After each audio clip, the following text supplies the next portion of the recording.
Salut tout le monde, c'est le football à l'aveugle, très content de vous retrouver pour un nouveau débrief de cette rencontre, cette fois entre Lille et le PSG, une victoire qui aurait pu être pour Paris, mais finalement non, un but partout, l'égalisation de Jonathan David dans les derniers instants, c'était limite si je comptais pas parler d'une victoire de Paris, on était vraiment, il y a même pas, en fait il y a même pas eu forcément de moment où, il y a même pas eu de possibilités, je crois, pour pour marquer le deuxième après avoir pris ce but de Jonathan David. Tellement il a été marqué dans les dernières secondes.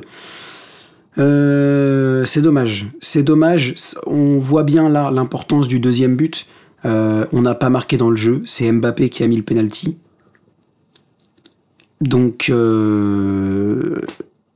non, c'est dommage. C'est dommage parce qu'on doit mettre le deuxième but, je pense. On a la domination pour. En première mi-temps, c'était plus compliqué, mais en seconde mi-temps, on avait quand même quelques occasions, je trouve.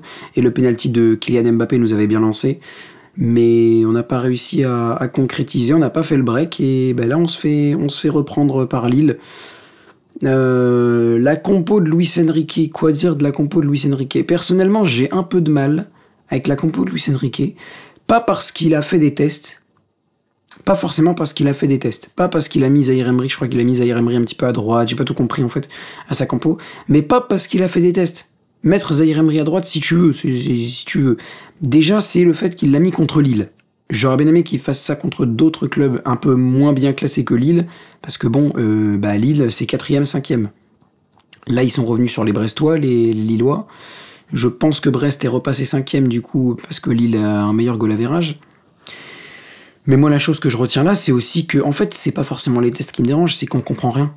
On comprend pas qu'est-ce qu'il veut faire, en fait. On n'arrive pas à cerner ce qu'il veut faire. Et ça, c'est dommage.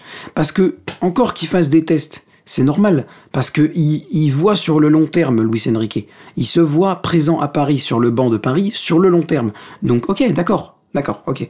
Soit sur le long terme, très bien. Mais là, on n'arrivait même pas à comprendre si c'était un 3-1-3-3, un 3-1-4-1, un 3... on savait pas. La défense à 3, d'accord, avec Marquinhos, Danilo et Hernandez, d'accord, mais après, on savait pas. On savait pas si Zaïre Emery était latéral droit, mais c'était peut-être Ugarte, ou... Enfin, moi, personnellement, j'ai rien compris. Je sais pas vous. Ça se trouve, je parle dans le vide, hein, mais moi, personnellement, j'avais une compo où c'était un 3-5-2, carrément, avec deux pistons qui étaient... Non, attends. Un 3-4-2-1.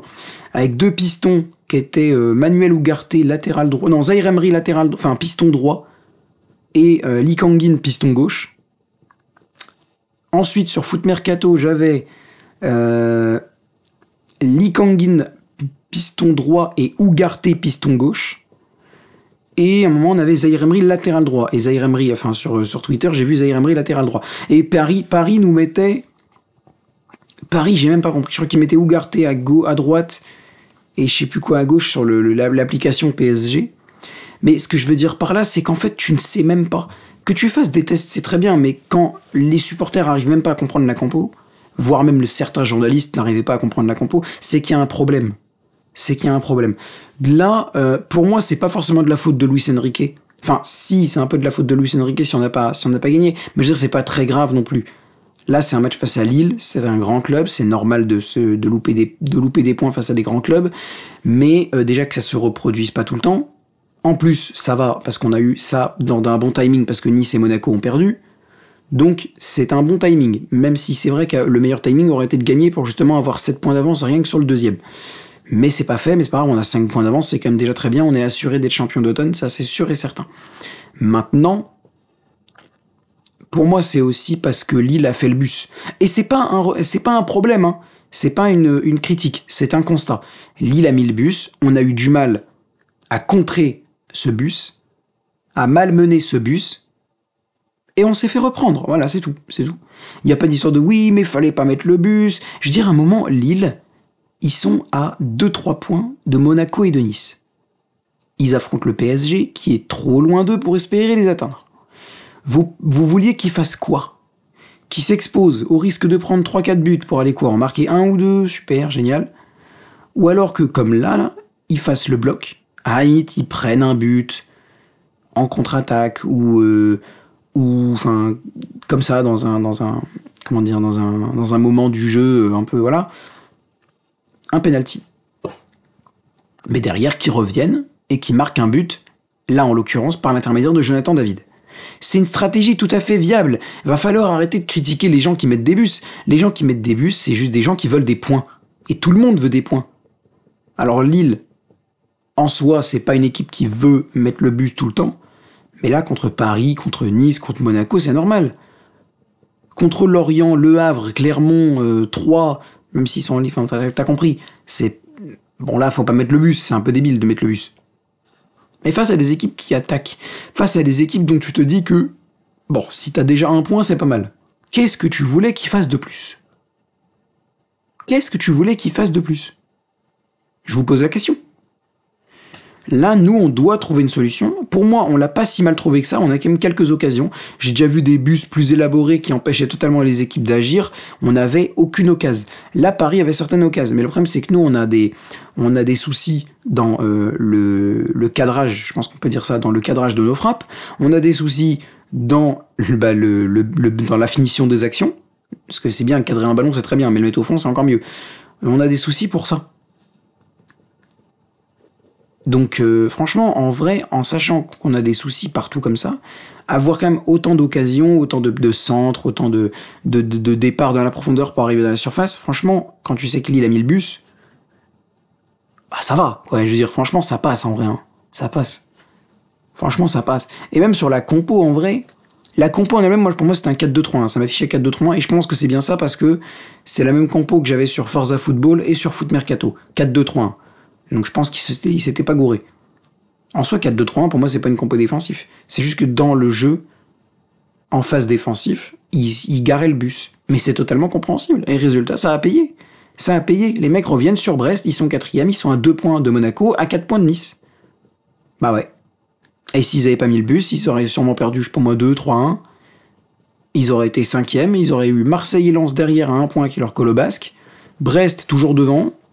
Alors que là, non, ils ont mis 2 points d'avance à Lens et à Marseille, ils ont égalé Brest, et ils sont à 2 points de Nice, à 2 points de Monaco et à 4 points de Nice. Moi, je dis bravo à Lille. Nous, de notre côté, on n'a pas fait un match nul non plus. Hein. Il faut se dire qu'on sort d'un match à Dortmund qui a été assez physique, on sort en soi même d'une saison, d'une mi-saison qui est de plus en plus intense, avec des trêves internationales partout, avec la Ligue des Champions, Lee Kang-in qui a fait trêve internationale, jeux asiatiques, retrêve internationale, puis saison, puis retrêve internationale, puis re-saison. Je veux dire, heureusement qu'il est pas tout le temps titulaire, Lee Kang-in, franchement. Donc moi je me dis en vrai, c'est pas le meilleur match qu'on ait vu. En première mi-temps, je me suis bien embêté, je vous le dis tout de suite.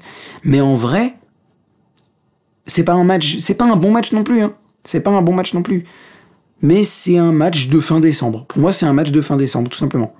Mais c'est vrai qu'on peut pas s'empêcher de se dire qu'on aurait dû, vu le nombre d'occasions qu'on a, on aurait dû mettre le deuxième but. On l'a pas mis, on se fait reprendre.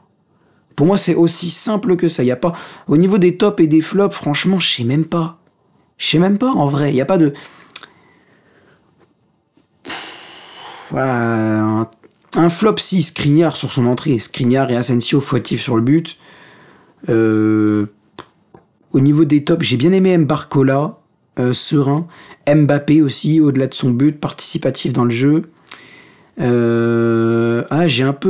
j'ai pas trop aimé Vitinha sur ce match-là. J'ai trouvé qu'il était assez délicat, un peu de mal à se mettre dans le sens du jeu, quelques pertes de balles, il écoutait pas ce que lui disait Marquinhos.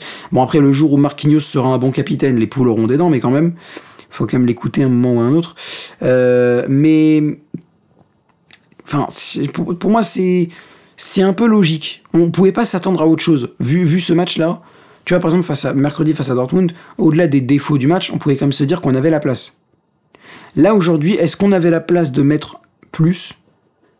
Oui, mais pas autant que face à Dortmund. Pour moi, c'est pas vraiment illogique le résultat. Il est mérité hein, pour les Lillois. Il est clairement mérité. Pour moi, il est clairement mérité. Eh bien, merci à tous de m'avoir suivi. N'hésitez pas à lâcher un like, à commenter, à partager, à vous abonner en activant la cloche des notifications.